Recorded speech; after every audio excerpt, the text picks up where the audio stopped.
आप लोग जानते हैं पिछले 24 आवर्स में यहाँ पकड़ धकड़ का माहौल फिर से स्टार्ट कर दिया with a lot of intensity. हमने देखा कठुआ में हाउ अ 25-year-old मैन जिनका नाम मक्खन दिन है, उनको पहले जो एसएचओ हैं कठुआ के उनने उठाया, ब्रूटली डिह्यूमनाइज करके टॉर्चर किया। After that when he was release from custody, ये जो मक्खन दिन है जो बस 25 साल के लड़के थे, उनने मॉस्क के सामने एक वीडियो बनाया जिसमें उनने कुरान हाथ में पकड़ के कहा कि मिलिटेंट तो छोड़ो, I can not even think of being a militant, मेरा किसी भी मिलिटेंट के साथ नाता तक नहीं है। उसके बाद हमने देखा बारामुल्ला में एक ट्रक ड्राइवर 36-year-old मैन जिनका नाम वसीम मीर है, जो एक डेली वेजर थे। मैं उनकी फैमिलीज और रिलेटिव्स के अभी ट्विटर पे मैंने एक वीडियो देखा जिसमें कहा कि हम अपने गांव में इनका एग्जाम्पल देते थे, इतने शरीफ थे। हमने देखा कैसे आर्मी ने उनको एक वाइल्ड गूस चेज पे, पहले तो मेरी समझ में नहीं आता, आप कहते हैं कि कोई सिविलियन को आपने वाइल्ड गूस चेज में 24 किलोमीटर्स चेज किया and then when you are targeting the tyres, आप उनके ट्रक ड्राइवर के टायर्स को डिफ्लेट करना चाहते हैं, वो गोली उनको कैसे लग गई and how was he killed, how was he fatally killed. And I also want to ask the army कि आपने अगर उनका ट्रक सीज किया तो आपको उनके ट्रक में से क्या मिला। और जो कठुआ में भी किलिंग हुई है, आप कह रहे हैं उनने सुसाइड कमिट किया है, बट ये हम सब जानते हैं कि जो विक्टिम भी थे उनने भी एक वीडियो बनाया जिसमें वो रोते रोते कहते हैं कि मुझे कैसे इनने डिह्यूमनाइज किया, मेरा कैसे टॉर्चर किया। और मैं एक सवाल जो यहाँ की सरकार है मैं उनसे भी पूछना चाहती हूँ कि हमने देखा जब 2024 में अक्टूबर में इलेक्शंस हुए, कैसे भारी अक्सरियत से जम्मू कश्मीर पूरे रीजन में आपको लोगों ने इतना बड़ा मैंडेट दिया, इतनी भारी अक्सरियत से आपको लोगों ने ये रिस्पांसिबिलिटी समाई दी। आपको ये रिस्पांसिबिलिटी लोगों ने आपको इसलिए दी क्योंकि उनको लगा पिछले 5-6 साल में, स्पेशली जब से आर्टिकल 370 हटा, यहाँ आर्म्ड फोर्सेज हैं या जो यहाँ ब्यूरोक्रेटिक रूल चल रहा है, कोई अकाउंटेबिलिटी नहीं है, ना लोगों की सेंस ऑफ सेफ्टी है ना सिक्योरिटी है। मैं आज एनसी सरकार से पूछना चाहती हूँ कि आप लोगों के मुंह पे ताला क्यों है? अगर आप हमारे लोगों को sense of safety and security नहीं दे सकते तो आप कुर्सी पे क्यों आए हैं? क्योंकि जब एलजी साहब की यहाँ एडमिनिस्ट्रेशन थी तब भी सेम माहौल था, पकड़ धकड़ का माहौल था। यहाँ जो इतनी सारी एजेंसीज हैं, वो एसआईए हो, नई नई एजेंसीज हो, पुरानी इंटेलिजेंस एजेंसीज हो, वो किसी को भी ओजीडब्ल्यू करार कह के, हाइब्रिड मिलिटेंट कह के उठाते थे, टॉर्चर करते थे। हमने देखा राजौरी पुंछ में दिसंबर 23 में आर्मी ने कैसे कोल्ड ब्लडेड तरीके से कितने सिविलियंस को वहां मारा, जो वहां इंक्वायरी भी हुई। Caravan has just done a story on it. So I want to ask the government कि पहले और अब में क्या फर्क है? 50 एमएलए होने के बावजूद भी आप यहाँ के लोगों को इज्जत नहीं दे रहे, उनको सेंस ऑफ सिक्योरिटी नहीं दे रहे, उनकी डिग्निटी नहीं दे रहे, तो आपको लोगों ने यहाँ क्यों चुना?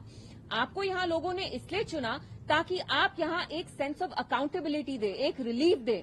जैसे पहले यहाँ 5-6 साल में ह्यूमन राइट्स वायलेशंस होते आ रहे हैं, वो कहीं ना कहीं रुक जाते, अकाउंटेबिलिटी आती। लेकिन हमने देखा पिछले 2 दिन में कैसे दिन दहाड़े 2 लड़कों को मारा गया है, कोल्ड ब्लडेड मर्डर है, वो कठुआ हो या वो यहाँ बारामुल्ला में हो, वसीम मीर जिनको शूट किया आर्मी ने। और मेरा आर्मी से सवाल है, जो हमारी यहाँ पुलिस है उनसे सवाल है, क्या आप OGW, militant, hybrid militant terminology, ambiguous terms use करके हम सबको मिलिटेंट करार ठहराएंगे?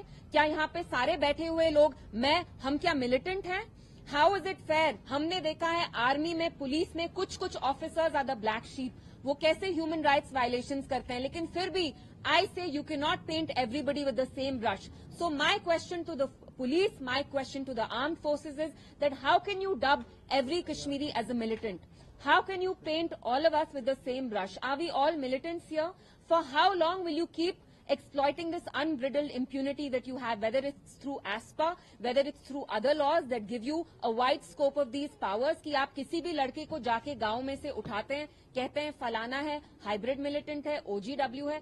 कब तक आप ये टर्मिनोलॉजी यूज करते करते हमारे नौजवानों का खून बहाएंगे? जब हम ये नहीं कह सकते कि all police is full of black sheep, how can you paint all Kashmiris as militants? And मेरा फिर से एनसी सरकार से यही सवाल है कि आज आपके मुंह पर ताला क्यों है?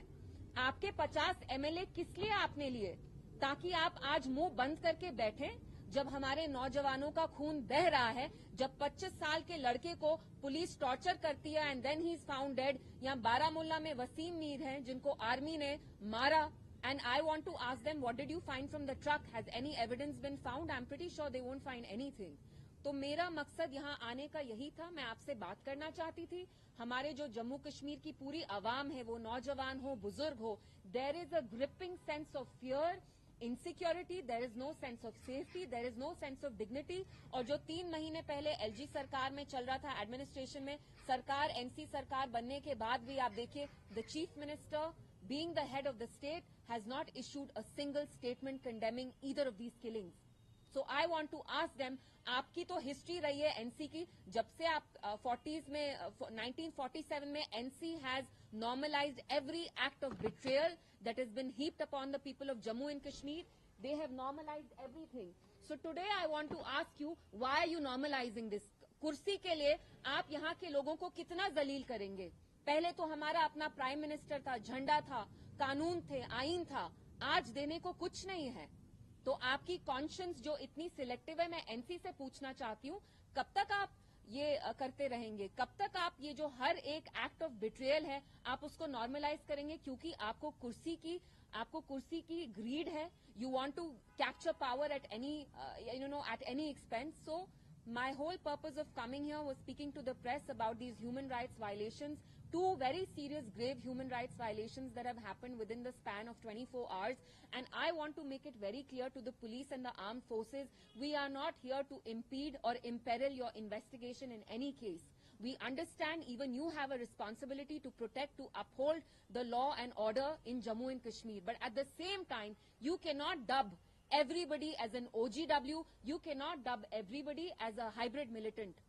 यहाँ पे होम मिनिस्ट्री क्लेम करती है कि नॉर्मल सी, तो ये कैसी नॉर्मल सी है कि आप हम सबको शक की निगाह से देखते हैं? आप कब तक हम सबको शक की निगाह से देखेंगे? आप तो कहते हैं 370 हटाने के बाद यहाँ इंटीग्रेशन हुआ, तो ये कौन सी इंटीग्रेशन है? इमोशनल इंटीग्रेशन कहाँ है जब आप हमें ऐसी गंदी शक की निगाह से देखते हैं? तो मैं यहाँ आके यही कुछ बातें आपसे करना चाहते थे। दिजा जी, अभी कुछ देर पहले जो सीएम साहब के एडवाइजर है, उन्होंने कहा कि बेहतर कि अगर आप ये सवाल हमसे पूछे, एलजी साहब के पास जाइए, क्योंकि लॉ एंड ऑर्डर का जो सारा डोमेन है वो एलजी साहब के पास है या होम मिनिस्टर साहब के पास है। तो किस तरह से आप सीएम साहब के एडवाइजर के स्टेटमेंट को देखते हैं?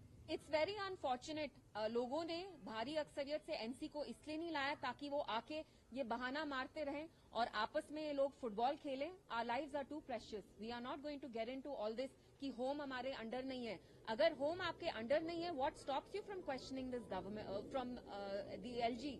What stops you from questioning the MHA? आपको कहीं ना कहीं डर है, आप बस स्टेटहुड का राग अलाप करते हैं लाइक अ ब्रोकन रिकॉर्ड। आज आपके मुंह पे ताला है, मुंह में दही जमी है, क्योंकि आप इनको इरिटेट नहीं करना चाहते हैं, आप इनको अच्छा खासा मक्खन लगाना चाहते हैं। वरना आप मुझे बताइए, अगर आपके पास पुलिस नहीं है तो क्या आप एक स्टेटमेंट इश्यू तक नहीं कर सकते थे?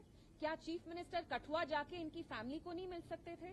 ये जो मक्खन दिन है, 25 साल की जो नौजवान मरे, और ये कहाँ की बहानेबाजी है? ये आपके अंडर नहीं है। जैसे बीजेपी बहाने मारती है कि नेहरू ने ये किया, नेहरू ने वो किया, 12 साल हो गए उनको इक्तिदार में, वैसे कहीं ना कहीं आई एम श्योर एनसी अब यही बहाना यूज करेगी कि ये हमारे अंडर नहीं है, स्टेटहुड नहीं है, फलाना डिमकाना। Please respect the life of every Kashmiri person, whether वो नौजवान हो, बुजुर्ग हो, ये बहानेबाजी नहीं चलेगी। Is NC telling me that for the next 5 years if there are any human rights violations they will use this convenient excuse that police is not under them? We expect better from them.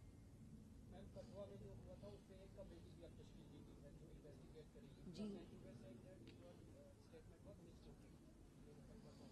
देखिए, हमने देखा है कैसे through time, through so many decades, inquiries, committees have been set up to investigate human rights violations, and unfortunately no action is ever taken against these black sheep. आप मुझे बताइए, दिसंबर 23 में जब राजौरी पुंछ के वो 3-4 नौजवानों को आर्मी के जनरल्स ने मारा, तो उनके अगेंस्ट क्या एक्शन हुआ? तो this is all lip service. हमने देखा है ऐसे कितने सारे प्रेसिडेंट्स हैं जहां दिन दहाड़े ब्रॉड डे लाइट में ह्यूमन राइट्स वायलेशंस होती हैं, छोटे लड़कों को, नौजवानों को मारा जाता है ओजीडब्ल्यू बोल के, हाइब्रिड मिलिटेंट बोल के, and then there is no investigation. So they just get away with all these killings that are happening.